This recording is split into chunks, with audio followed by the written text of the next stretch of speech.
En ces temps de crise, c'est peut-être une piste à suivre. Il y a 10 ans, l'Argentine faisait faillite, émeutes, rigueur et FMI.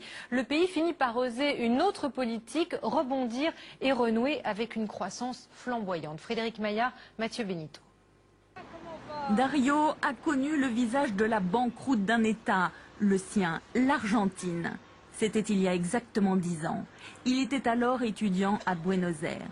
La crise, il l'a ensuite retrouvée en Europe depuis son arrivée ici en 2008.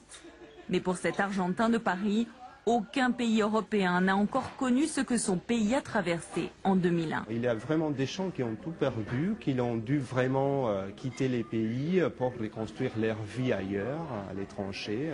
Et c'était vraiment un moment de désespoir où on ne savait pas où les pays allaient finir. 2001, l'Argentine est au bord du gouffre.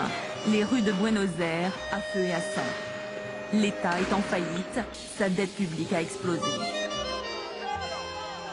Le gouvernement bloque l'argent des particuliers. L'heure est à la survie, la rue a faim.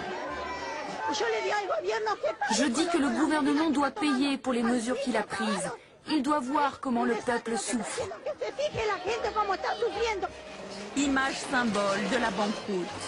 Le président quitte le pays par hélicoptère. Les banques sont prises d'assaut. Le plan de rigueur drastique du FMI ne fait qu'aggraver la situation.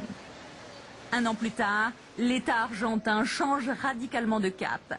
Il refuse d'appliquer l'austérité et se lance dans une politique d'aide aux plus démunis, avec pour objectif de relancer la consommation et dans le même temps, l'État joue sur sa monnaie.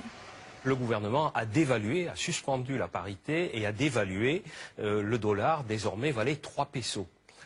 Donc ça a rétabli des marges de manœuvre pour les producteurs argentins et le gouvernement a renoncé à recourir au FMI, a suspendu le remboursement de la dette et il s'est trouvé qu'il a bénéficié à ce moment-là d'une conjoncture internationale très favorable.